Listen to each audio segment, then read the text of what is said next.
no te desvistas hasta que no termines tu obra, ¿sí? Miren, vamos a leer, después voy a dar la introducción.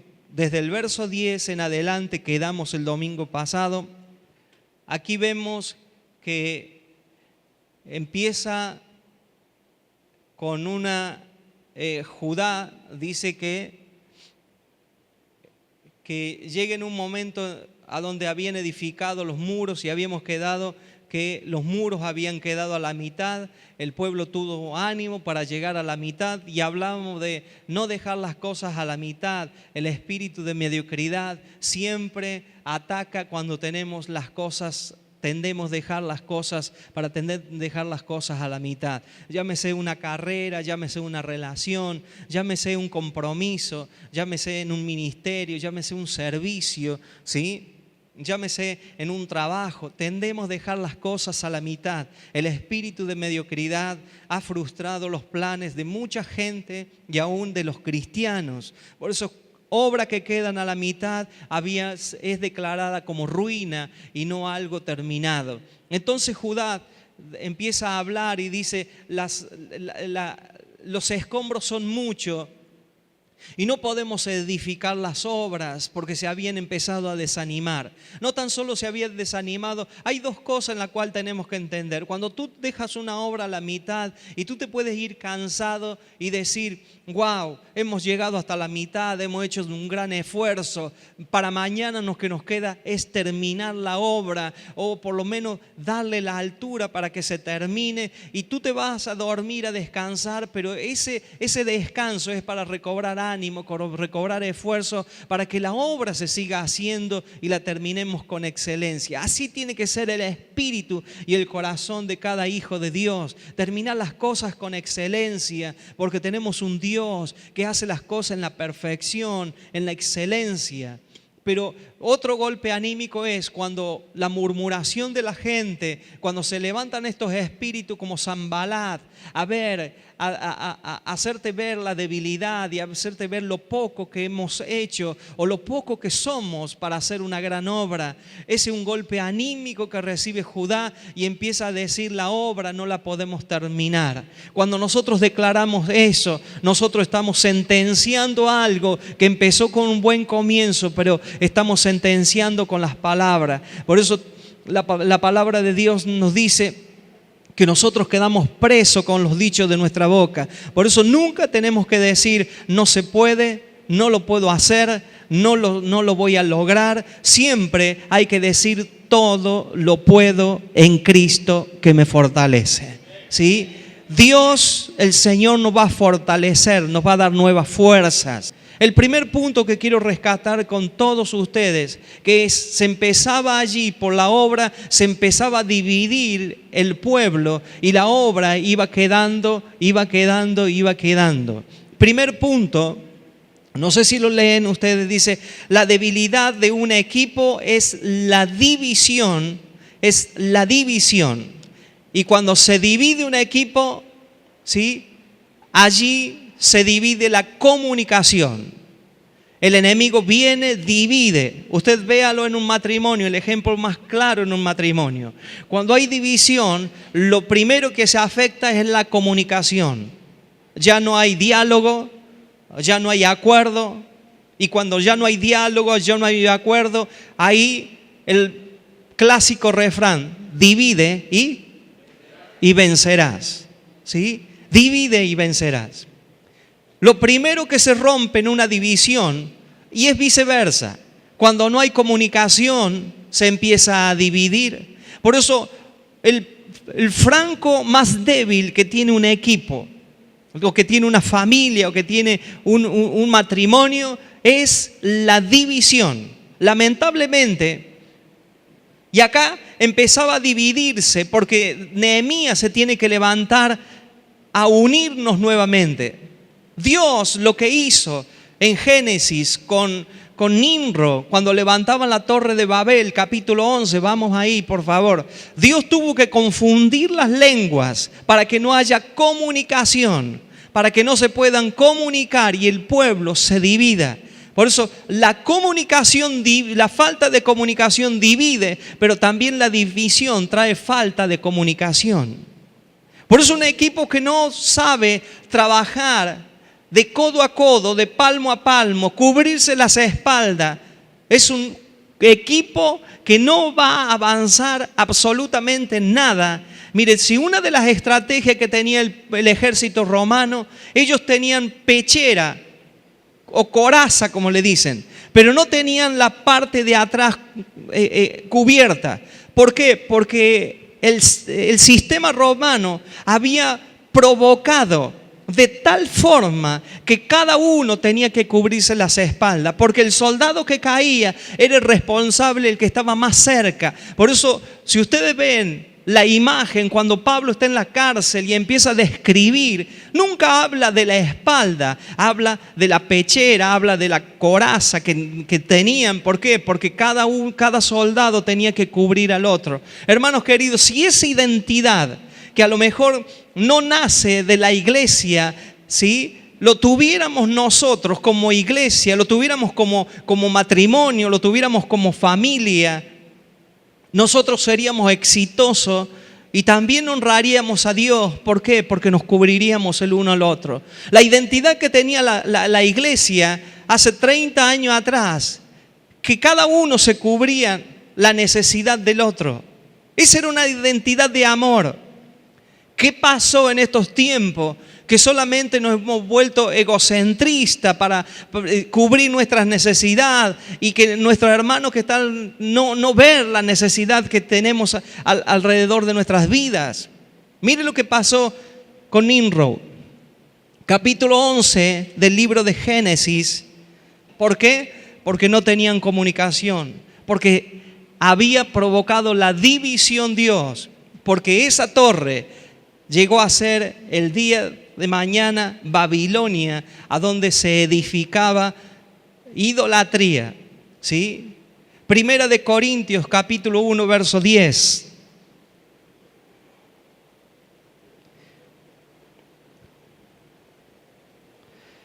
Primera de Corintios, capítulo 1, verso 10, dice: os ruego pues, hermanos. ¿A quién le está hablando? A la iglesia. Por el nombre de nuestro Señor Jesucristo, que habléis todo una misma cosa y que no haya entre vosotros, ¿qué? Divisiones. Que todo hablen una misma cosa, sino que estéis perfectamente unidos. ¿Cómo tenían que estar unidos? Perfectamente. En una misma mente y en un mismo parecer. ¿Por qué? Porque el espíritu de división iba a hacer frenar la obra. El espíritu de división iba a hacer frenar la obra que ellos estaban haciendo. Dejemos que entre un espíritu de división en una familia, usted va a ver cómo se divide la familia. Dejemos entrar un espíritu de división en la iglesia, va a ver cómo se divide la iglesia. Segundo, el diseño del diseño es para el propósito. Y allí está desde el verso 14 y el verso 15. Después miré y me levanté y dije a los nobles, a los oficiales y al resto del pueblo: no temáis delante de ellos, acordaos del Señor grande y temible y pelead por vuestros hermanos. ¿Por quién va a pelear? Porque por vuestros hijos, por vuestras hijas, por vuestras esposas, por vuestras casas. Y cuando oyeron nuestros enemigos que lo habíamos entendido, digan conmigo, lo habíamos entendido, y que Dios había desbaratado el consejo de ellos, nos volvimos todos al muro, cada uno a su tarea. Por eso, ¿sabe lo que pide en Efesios Pablo? No le pide que cada uno compre un carro nuevo ni que tengan casa nueva. Pablo dice que se le abran los ojos del entendimiento para que puedan ver. El entendimiento tiene ojos, ¿sí? Cuando el entendimiento está cerrado, no podemos ver, ¿sí? No podemos ver que el diseño está hecho para el propósito.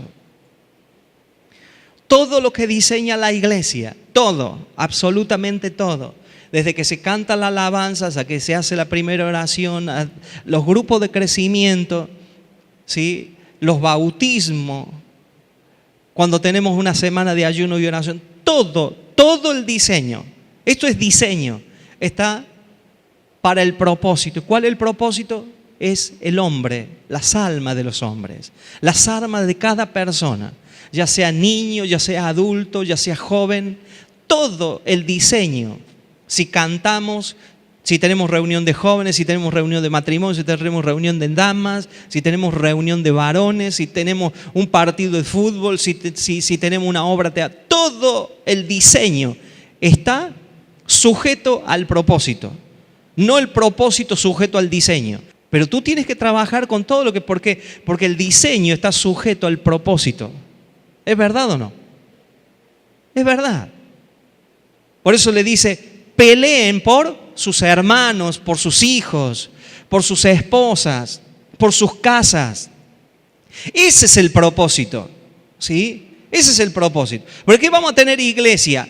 Para que dice, uy, qué linda la iglesia. ¿Para qué vamos a tener multimedia? Para que diga, wow, qué lindo, ahora están filmando y están poniendo las prédicas. No, o sea, nos vamos al propósito. Si el propósito no es alcanzar a la gente, alcanzar a los familiares, alcanzar a la gente que están apartada del Señor, o la gente que no conocen de la palabra de Dios, todo esto que hacemos es basura, no sirve para nada. No sirve para nada. Podemos prepararnos bien en todo lo que hacemos y podemos ser excelentes, pero si perdemos el propósito de que es nuestros hijos, que es nuestros hermanos, de que es nuestras esposas, que es nuestra casa y que es la casa del vecino, que es la casa del familiar, que es la casa del amigo, del compañero de trabajo y del compañero del estudio, todo lo que se hace en la iglesia es diseño nada más, que se perdió el propósito. Podemos cantarle a Dios, pero olvidarnos de Dios. Podemos hacer música, podemos dar mensajes muy buenos, quizás almáticos para la gente, para que la gente se sienta bien, pero si nos olvidamos de Dios, perdemos el propósito. Todo diseño que no esté para alcanzar las almas por el mensaje del Evangelio, se pierde el propósito. Por eso Nehemías le dice, hemos perdido el propósito, si estamos divididos perdemos el propósito, ¿sí? ¿Por qué Pablo le dice, estén perfectamente unidos? ¿Por qué le dice perfectamente unidos? ¿Por qué? Porque cualquier cosa nos ofendemos y nos dividimos. Cualquier cosa. En lo espiritual. Vaya a jugar un partido de fútbol, lo van a agarrar a patada, va a llegar marcado, pero al otro día está jugando de nuevo al fútbol. Y en la iglesia todos somos ofendidos, todos nos ofendemos. Entonces, ¿cómo nos falta el carácter de soldado nosotros en la iglesia? Por eso Pablo dice, nadie que es llamado a ser soldado se enrieda en los negocios de la vida cotidiana. Fuimos llamados para eso. ¿Amén? Híjole, hermano, ya empezaron a cambiar la cara, ¿eh? Tercero, dice así, mire, esto desde el verso 16 quiero que lo entiendan. El tercero, provea armas y herramientas a tu equipo. Hermanos queridos, provea a su equipo de armas, ¿sí? De armas. Todo el Antiguo Testamento es sombra y figura del Nuevo Testamento y sombra y figura de lo porvenir. Las armas era precisamente para que cuando viniera, ¿qué querían hacer el enemigo? Detener ¿qué? La obra. La obra. Por eso hay que darle armas a su equipo. El arma de la oración, ¿sí? El arma de la palabra de Dios, el arma de los principios bíblicos. ¿Cómo esgrimir principios bíblicos cuando se levante un desánimo, cuando se levante una oposición? ¿Cómo saber que es una oposición y no es que estamos fuera de la voluntad de Dios? mandar a nuestros hijos con arma al mundo, porque si lo tenemos en una burbuja dentro del cristianismo y dentro de nuestra iglesia, cuando vayan al mundo, el mundo se los traga. Está mal que como nosotros como padres le prohibamos todo a nuestros hijos. El evangelio no es prohibición, es límite. Porque cuando le prohibimos todo lo prohibido, despierta la curiosidad.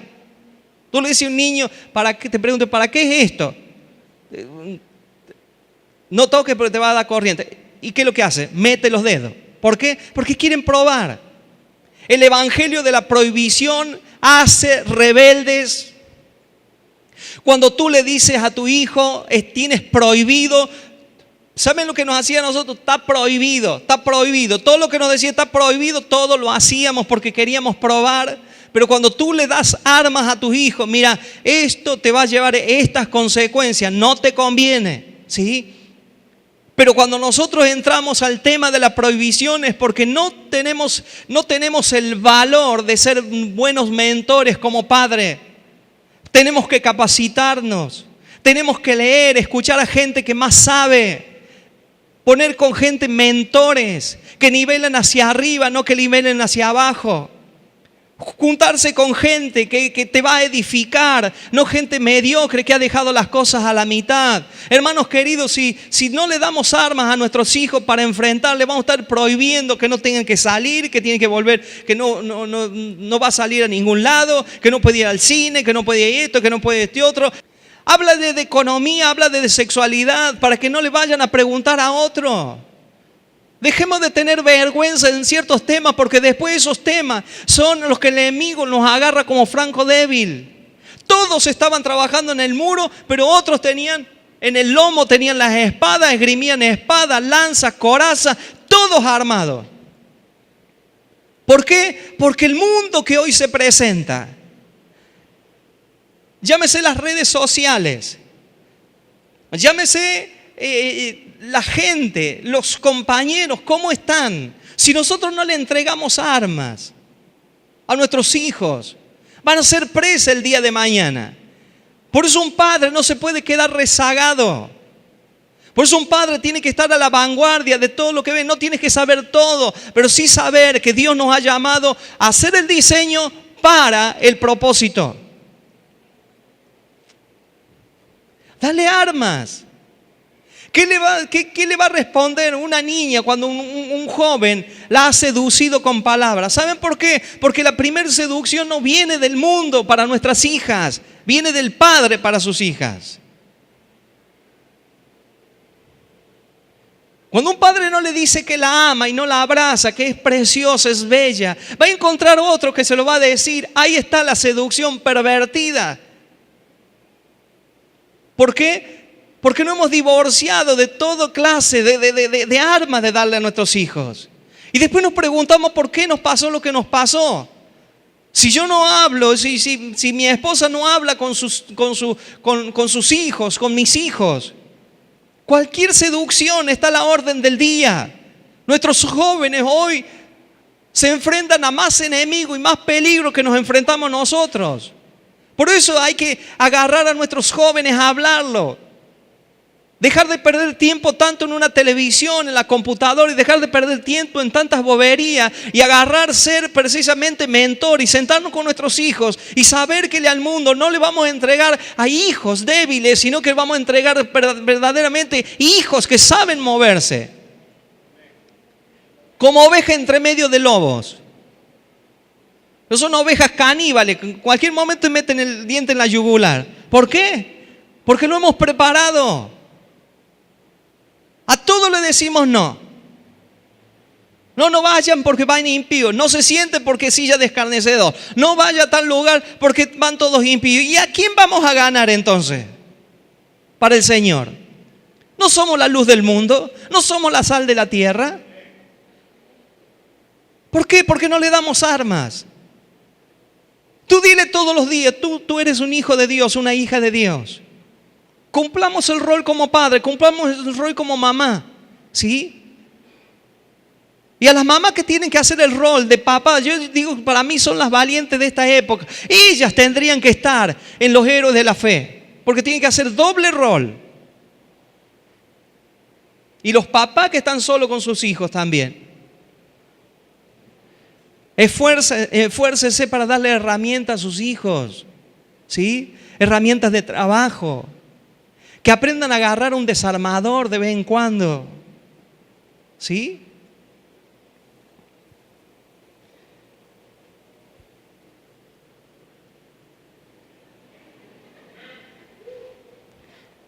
No se le van a caer las uñas de acrílico porque le lave los trastes un día, que le diga a mamá, ve a descansar. Ve a descansar, yo voy a levantar los trastes, yo voy a limpiar la mesa, yo voy a lavar los trastes, ¿sí? Yo voy a barrer, yo voy a limpiar, ¿sí? Que ese día su mamá va a decir, wow, llegó el día de la madre anticipado, porque se lo hacen una vez nada más. Y eso enséñeselo a los varones también. No le va a salir afeminado, se lo aseguro. Cuarto y último. Dice el verso 23. Y ni yo, ni mis hermanos, ni mis jóvenes, ni la gente de guardia que me seguía, nos quitamos nuestros vestidos. Cada uno se desnudaba solamente para bañarse. Yo les invito a que nos pongamos de pie, amada iglesia, y reflexionamos en este punto.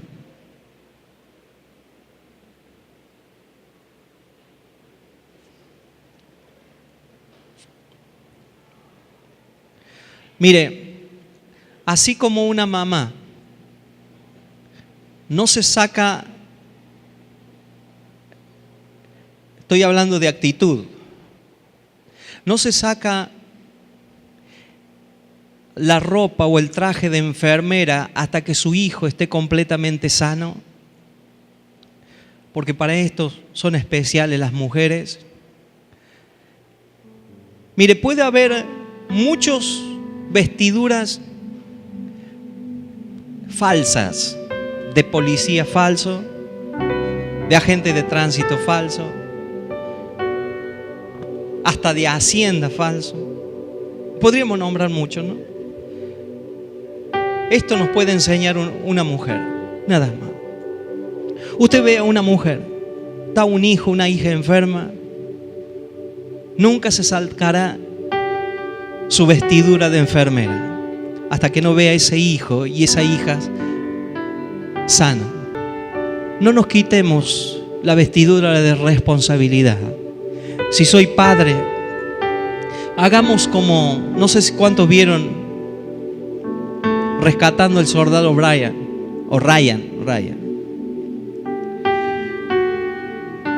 Las peripecias que tiene que pasar al último cuando este hombre se enfrenta a la tumba del coronel y le dice a la esposa: di que valió la pena de que toda esta gente hubiera muerto, porque el coronel le dice: aprende a vivir dignamente. Y vivir dignamente es: ponte la vestidura, si es de pastor, pastor. ¿Qué te importa que le diga la gente? Si es de papá, papá. Si es de mamá, hágalo de mamá. Pero todo eso es para construir algo que va a quedar una edificación, que va a ser los muros de identidad y de seguridad. Porque si este lugar no tuviera muros, cualquiera entraría, se llevaría todo. Eso te da seguridad. Por eso Nehemías es un reformador, porque levantó muros. Levante muro alrededor de sus hijos, ¿sí? Enséñale principios, pero también construya las puertas que le dan autoridad. Si usted tiene las llaves de su casa, usted es autoridad, ¿sí? Por eso, no te desvistas hasta no haber acabado la obra. Haga como esa mamá que cuando está un hijo enfermo, una hija enferma, quizás no tiene la ropa física de enfermera, pero sí tiene la ropa en la actitud que tiene. Su mente está pendiente de ese hijo que está enfermo. Si usted es papá, tome el rol de padre No se saque la vestidura de responsabilidad. Aprenda a ser responsable.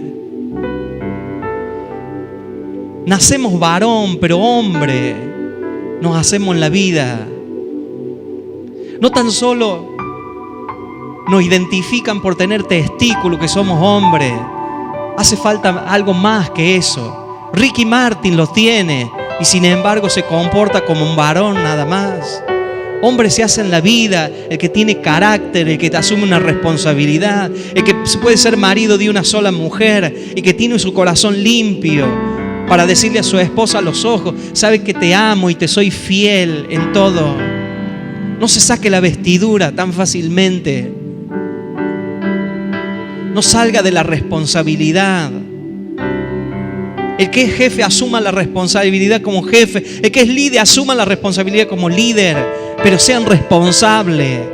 No se saque la vestidura. El que es hijo, aprenda a ser hijo, a honrar a sus padres, porque el día de mañana lo van a tener que honrar a usted. Y si todo lo que usted no ha sembrado, usted no lo puede cosechar.